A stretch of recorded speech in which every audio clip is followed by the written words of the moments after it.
آج یقین کر لیں کاشتکار وینٹیلیٹر پہ آئے. کاشتکار مانگ کیا رہا ہے آپ سے؟ کاشتکار کہہ رہا ہے کہ مجھے صرف میری محنت کا، میری پروڈیوس کا معاوضہ دیا جائے. کیا چینی والے زیادہ پاکستانی ہیں، زیادہ محب وطن ہیں؟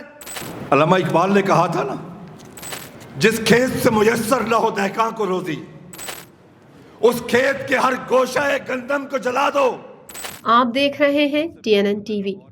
آج 23 اپریل 2025 کو لاہور پریس کلب میں پاکستان کسان اتحاد نے ایک اہم پریس کانفرنس کی. صدر خالد محمود کھوکھر نے پنجاب حکومت کے 15 ارب روپے کے گندم سپورٹ پیکج کو مسترد کرتے ہوئے اسے ناکافی اور غیر حقیقت پسندانہ قرار دیا. انہوں نے کہا کہ کسان خیرات نہیں بلکہ اپنی محنت کا جائز معاوضہ چاہتے ہیں. اس وقت گندم کی فی 40 کلو گرام پیداواری لاگت 3400 روپے ہے، جبکہ مارکیٹ میں صرف 2000 روپے مل رہے ہیں. انہوں نے خبردار کیا کہ اگر حکومت نے فوری اقدامات نہ کیے تو آئندہ سیزن میں گندم کی کاشت میں نمایاں کمی ہو سکتی ہے، جس سے ملک کی غذائی سلامتی کو خطرہ لاحق ہوگا. خالد کھوکھر نے مزید کہا، کسانوں کو مسلسل نظر انداز کیا جا رہا ہے اور اگر یہی صورتحال رہی تو وہ احتجاج کا دائرہ وسیع کریں گے. انہوں نے حکومت سے مطالبہ کیا کہ کسانوں کے مسائل کو سنجیدگی سے لیا جائے اور فوری طور پر مؤثر اقدامات کیے جائیں. اگلے سال ہم گندم کی کاشت میں بہت بڑی کمی لے کے آئیں گے.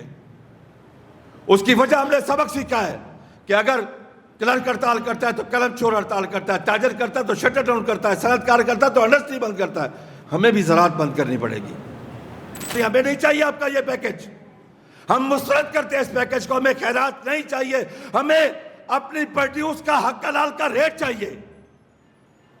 پیکج کی بات کرتے ہیں. تباہ و برباد کر کے رکھ دیا آپ نے زراعت کو. پاکستان کی معیشت تباہ ہو رہی ہے.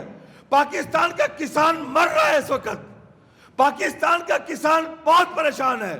حکومت نے کیا کیا؟ ایک تقسیم کر دی شہری اور دیہاتی کی.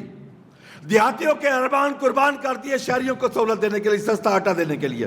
میں کہتا ہوں شہری ہمارے بھائی ہیں، ان کو سستا آٹا دیں، لیکن کاشتکار کے معاشی قتل پہ تو نہ دیں. میں اینڈ پہ یہی کہوں گا، اب جس کے جی میں آئے پائے روشنی، ہم نے تو دل جلا کے سر عام رکھ دیا. Thank you.